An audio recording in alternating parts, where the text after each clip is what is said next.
Hello everyone, my name is Bradley Davis and I would like to welcome you to our talk regarding taking notes in virtual reality, specifically looking at the creation of a four-arm keyboard for virtual reality environment. So the first point to consider here is, why do we need to be able to enter data into a VR environment? So we can see VR is increasingly being used in educational contexts, both in the classroom and as direct training applications. For example, reference 1 on this slide shows how VR training system can be used to train engineers to repair jet engines, whereas reference 2 demonstrates a VR environment ready to be used in a classroom learning setting. In both of these contexts, the ability to take some notes will increase knowledge retention, reinforcing what you are learning in the VR experience and potentially giving you the option to go back to take your notes outside of the VR experience and reflect back on those later. However, current implementations of data entry devices lack one of two things in VR environments. The first of these is mobility, so the ability to move the keyboard within the virtual environment, stopping the incorporation of the device into existing applications, or greatly restricting the design of the application. Or speed, the ability to enter data quickly and accurately, making a user not want to use the device or to take fewer notes than they may need to kind of reinforce that knowledge retention. Now, having looked at previous literature for VR data entry methods, we considered what typing tests could be used or adapted so that we could use them in our study. We wanted to ensure that any keyboard that we designed could be tested objectively against other data entry methods that may be seen in literature, and that will allow for a comparison as to how well a participant can type, like on a desktop keyboard, as well as a comparison to the keyboards that we see in literature. And that direct comparison is important to allow us to draw conclusions as to how good our keyboards are compared to others that we see out there already. So we found that a phrase set by Mackenzie and Sukarev is often used for typing studies. This phrase set is comprised of 500 phrases, or 1,163 unique words in the American English spelling. This phrase set, we found, was not suitable in this context, because if you look at the figure on the left side of the slide, you can see that it has sort of a left-hand bias compared to sort of backwards and forwards across a split keyboard like this. Furthermore, this study was undertaken in the UK, so a number of the phrases in the Mackenzie and Sukarev phrase set used American English rather than the British English spelling, and that potentially brings confusion to some of our participants. So we set out to create a new phrase set, ensuring that we are testing the capability of the keyboard rather than how a particular language uses the keyboard, to ensure that that British English spelling is incorporated first of all, so that our participants will be used to it, and to make sure that we were using both halves of the keyboard evenly. This is particularly important because we need to be able to assess the raw capability of our data entry device rather than how a particular language uses the keyboard. So, as I will go into later, one of the keyboards designed for this study uses a split design, so it is imperative that both parts of the device were used evenly to ensure that we were testing the ultimate capability of the device rather than how this keyboard interacts with the English language.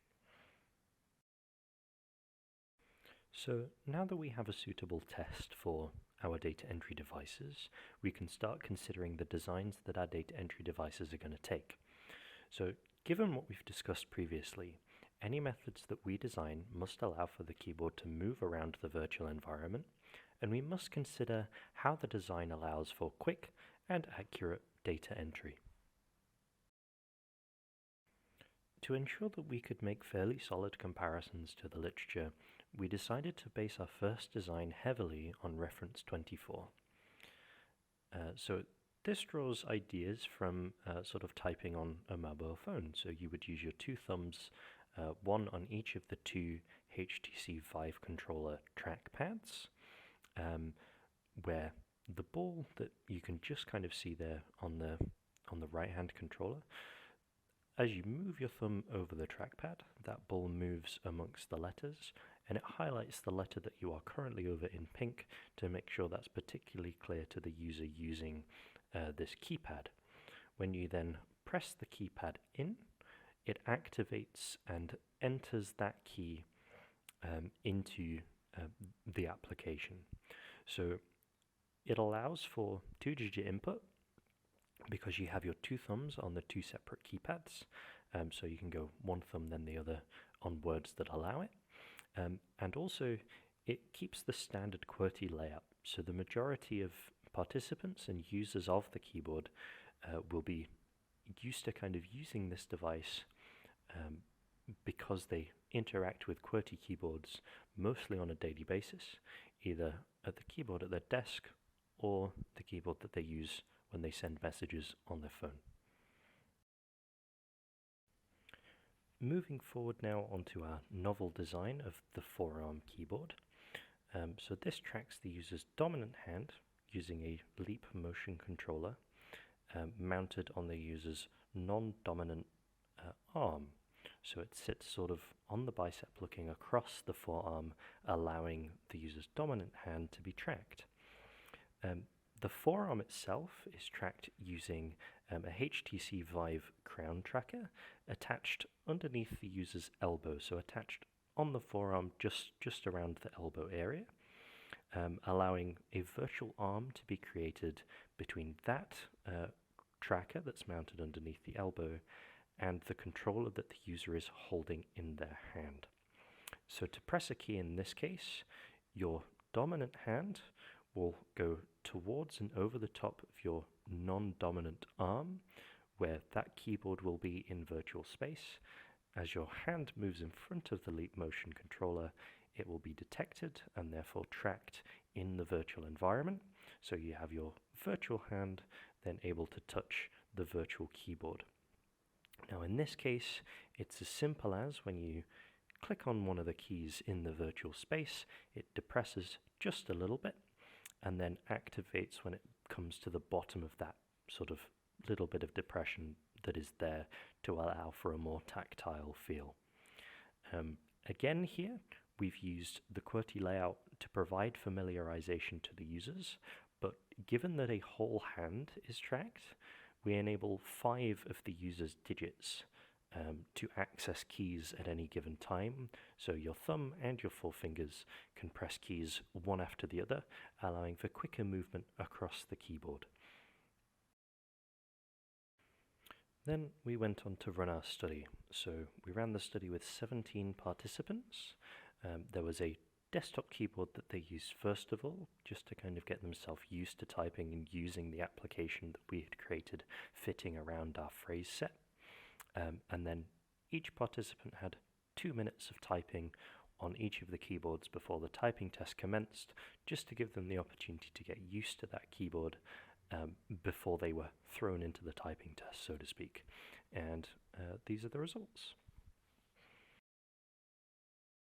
So the first thing we did is look at what the users would actually prefer to use.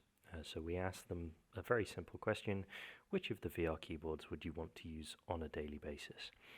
Now, while this chart looks particularly against the forearm keyboard, this is the first time that the participants would have used anything like this. So the fact that over a quarter of the participants preferred the forearm keyboard with less than 5 minutes of usage shows that the keyboard has quite a bit of potential in the long term. Moving on, we can now look at the speed at which our participants could enter data and the number of errors they made while they were doing it. So from the characters per second graph, we can see that both of the virtual reality entry methods slowed down the participants compared to what they were able to deliver on a desktop keyboard. But even so, they still came out at a fairly similar average entry speed. What we can see here is that with the forearm keyboard, its ultimate kind of entry speed that we see, the best result was higher than that of the thumb keyboard, which shows the potential advantages of allowing a user sort of 5-digit input, so with their thumb and their 4 fingers, compared to just being able to use 2 digits. So allowing more digits to access keys at the same time allows that higher input speed to be achieved overall. Now, when it comes to the number of errors, there are major differences between the two virtual keyboards. The number of errors observed between the participants typing on the desktop keyboard and the thumb keyboard is very similar, with the average number of errors being lower for the thumb keyboard. Now, a lot of this is probably down to the fact that participants were typing much slower on the thumb keyboard compared to the desktop keyboard, so they had a bit more time and made sure they didn't cause errors in the first place. When it comes to the forearm keyboard, though, it is likely that the unfamiliarity with the design of the device and kind of the best way to use that when they were moving in and out of that virtual hand being tracked caused the low input speed and the high number of errors. Moving on to the comparisons that we can draw with the literature. So from this graph, we can see that the majority of the keyboards that we found in literature outperformed the keyboards that we put forward with respect to typing speed. So that's the VR thumb and the VR forearm keyboards are significantly lower than some of the top achievers on this graph. However, most of the literature did not list the typing tests that they had used for the studies, nor did they state how long the participants had used the keyboards before the typing test was undertaken. Therefore, the results presented here are not necessarily presenting the full picture of what the VR thumb and the VR forearm keyboard are capable of.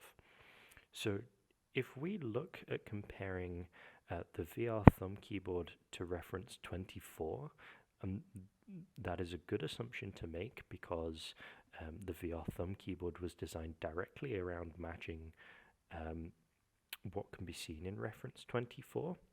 We can see that sort of over time and with familiarity, the entry speed of the VR thumb keyboard would double.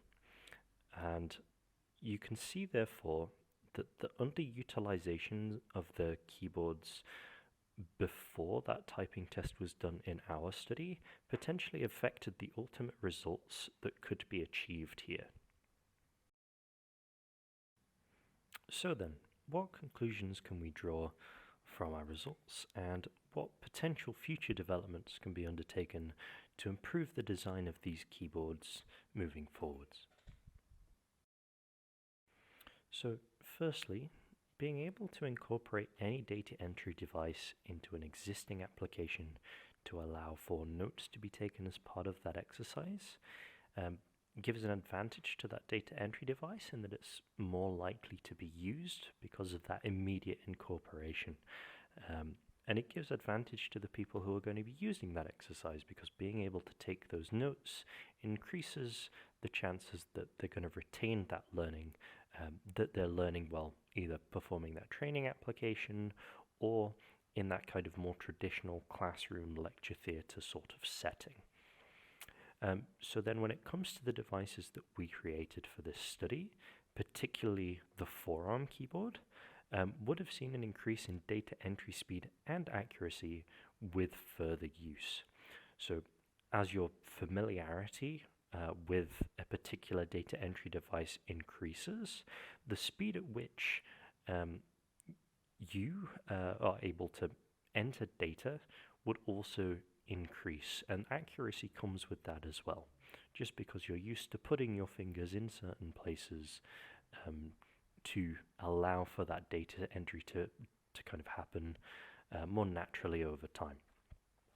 So on top of this, particularly with the forearm keyboard, the Leap Motion device was being used in a way that it was not really ever designed to be used. So Leap Motion is designed either to be mounted on a headset so that it looks directly down at the hands, or to be mounted on a desktop so that it looks directly up at the hands and kind of at the palms as you hover your hands over the top of it. In this case, with the Leap Motion being mounted on the bicep, what happened is that it was kind of looking across the hand, meaning that some tracking issues were noted during the study. Now, a better placement of the Leap device in this setting would likely result in improvements in tracking, therefore leading to less problematic scenarios with participants losing their hand tracking during the study, and therefore leading to definitely an increased improvement in accuracy because we've got more accurate tracking and therefore better tracking of a better placement of the virtual hand with where it is in real space and kind of reacting to the real world hand as it goes. And that would lead to an increase in speed as well because there's no lag involved with sort of the tracking happening. So finally, considering a different design for the layout of your text entry device may allow for greater overall entry speed. So Kana style layout similar to Japanese keyboards, or swipe-like systems like you might see on a mobile phone, or chording systems like those used in stenography could also allow for speed and accuracy improvements, provided again that there was lead-up time to allow participants to get used to typing on those devices before they were thrown into their training application. So, thank you for viewing our presentation. We hope that you enjoyed this overview of data entry devices for VR systems. If you do have any questions, please feel free to reach out to us. Our emails are attached to the written paper. So send us a message and we will do our very best to get back to you as soon as we feasibly can. Thanks again.